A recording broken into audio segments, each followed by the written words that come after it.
Evangelio de hoy. Martes 4 de junio del 2024. Primera lectura. Lectura de la segunda carta del apóstol San Pedro, capítulo 3, versículos del 12 al 15 y versículos 17 y 18. Esperad y apresurad la venida del Señor, cuando desaparecerán los cielos, consumidos por el fuego, y se derretirán los elementos. Pero nosotros, confiados en la promesa del Señor, esperamos un cielo nuevo y una tierra nueva en que habite la justicia.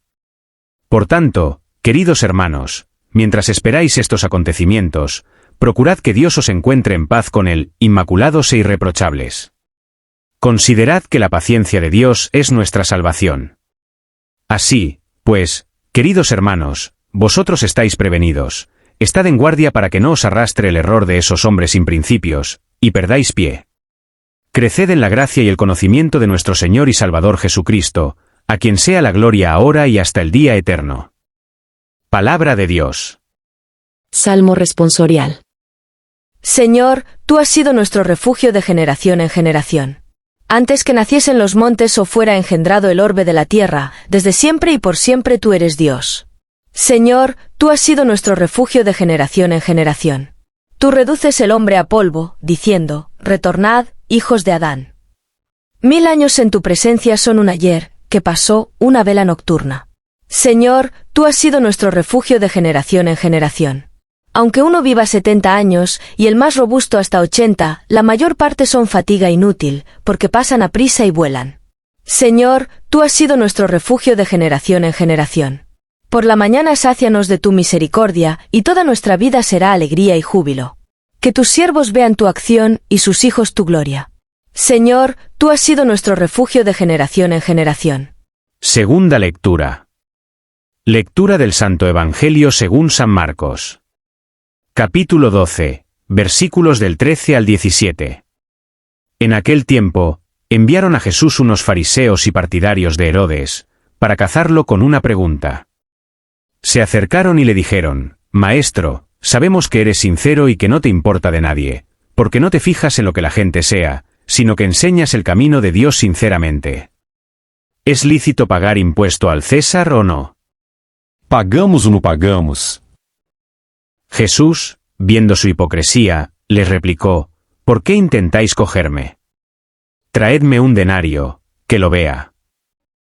Se lo trajeron. Y él les preguntó, ¿de quién es esta cara y esta inscripción? Le contestaron, del César. Les replicó, lo que es del César pagádselo al César, y lo que es de Dios, a Dios. Se quedaron admirados. Palabra de Dios. Comentario al Evangelio. Queridos hermanos y hermanas, paz y bien. En este pasaje del Evangelio, nos encontramos con un momento clave en el ministerio de Jesús, donde es confrontado por los fariseos y los herodianos, quienes buscan atraparlo con una pregunta trampa sobre el pago de impuestos al César. Esta escena no solo revela la sabiduría de Jesús y su capacidad para desenmascarar la hipocresía, sino que también ofrece profundas enseñanzas sobre la relación entre nuestras obligaciones terrenales y espirituales. Los fariseos y los herodianos, normalmente adversarios políticos, se unieron en esta ocasión con el propósito de poner a prueba a Jesús. Esta alianza inusual ya indica la seriedad de su intento de desacreditar a Jesús. Los fariseos eran defensores estrictos de la ley judía, mientras que los herodianos apoyaban el gobierno de Herodes y, por extensión, el dominio romano. Preguntar a Jesús sobre el pago de impuestos era una estrategia calculada. Si Jesús respondía que era lícito pagar el impuesto, perdería el favor del pueblo judío, que odiaba la ocupación romana. Si decía que no era lícito, podría ser acusado de sedición contra Roma. Jesús responde a sus interrogadores con una pregunta, ¿por qué intentáis cogerme? Traedme un denario, que lo vea. Al pedirles que le muestren una moneda romana, Jesús está dirigiendo la atención hacia algo muy concreto y cotidiano, pero con una carga simbólica profunda. La moneda, con la imagen del César y una inscripción que proclamaba su divinidad, representa el poder y la autoridad del Imperio romano. Jesús entonces pregunta de quién es la imagen e inscripción, a lo que responden, del César.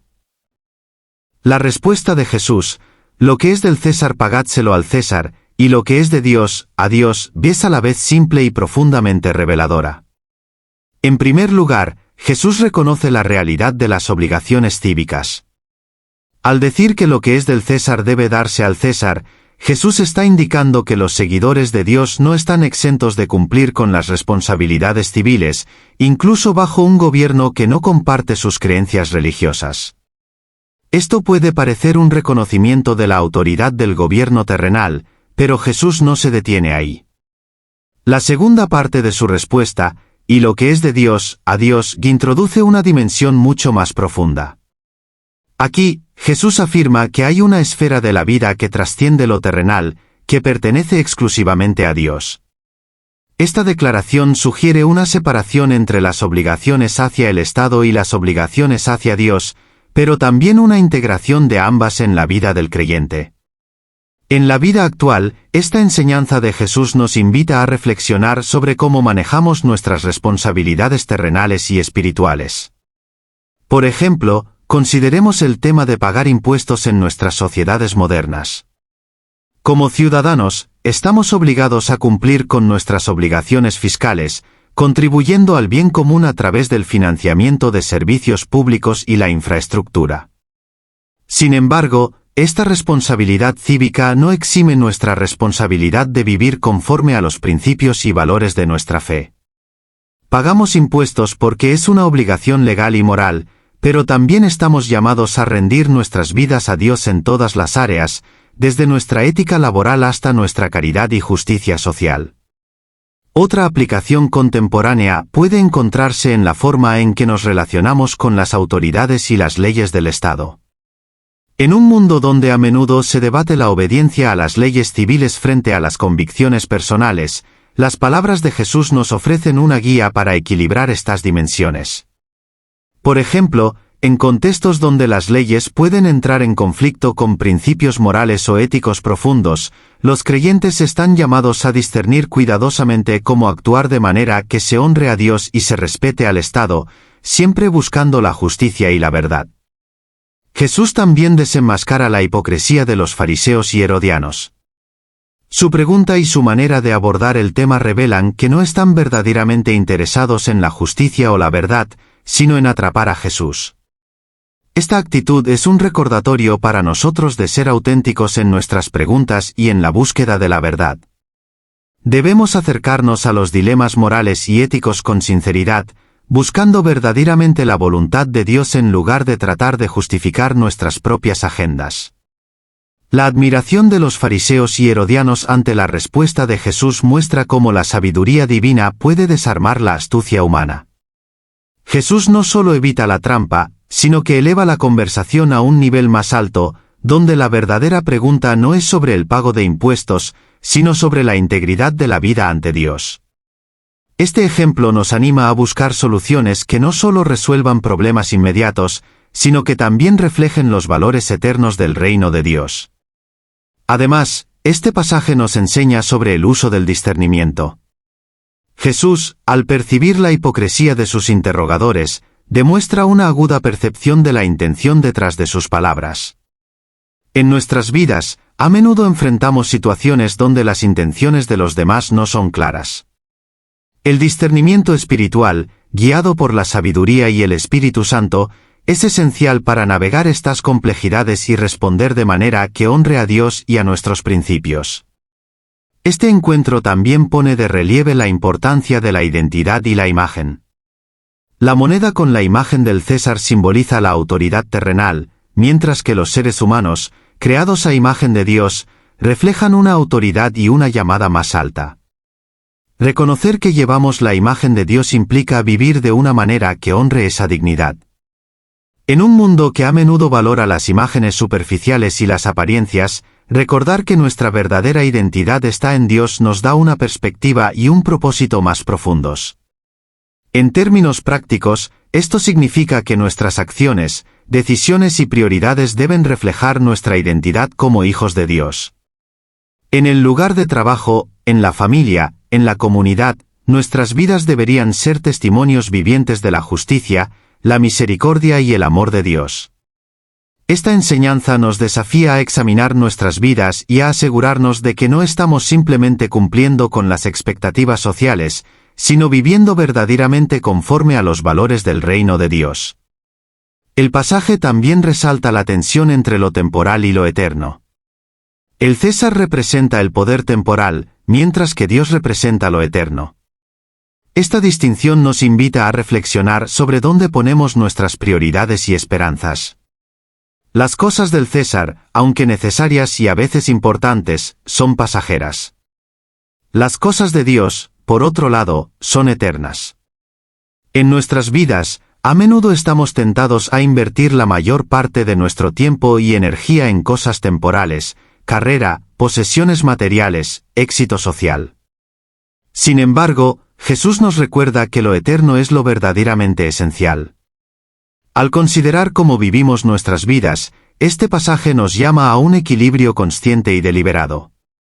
Necesitamos cumplir con nuestras responsabilidades terrenales, sí, pero sin perder de vista nuestra llamada más alta y eterna. Esto puede manifestarse en decisiones diarias, como dedicar tiempo a la oración y al servicio, priorizar relaciones significativas sobre logros materiales, y buscar justicia y amor en todas nuestras interacciones. En conclusión, el pasaje donde Jesús responde a la trampa de los fariseos y herodianos sobre el pago de impuestos al César está lleno de enseñanzas valiosas y profundas para nuestra vida actual. Nos llama a poner nuestras prioridades en lo eterno y no en lo temporal, viviendo vidas que verdaderamente honren a Dios en todas sus dimensiones. Que estas enseñanzas nos guíen en nuestro caminar diario, recordándonos siempre que nuestra verdadera ciudadanía está en el reino de Dios, y que nuestras acciones aquí en la tierra deben reflejar esa realidad celestial. Que cada decisión que tomemos y cada palabra que pronunciemos sean un testimonio de nuestra fe y nuestra dedicación a vivir conforme a la voluntad de Dios.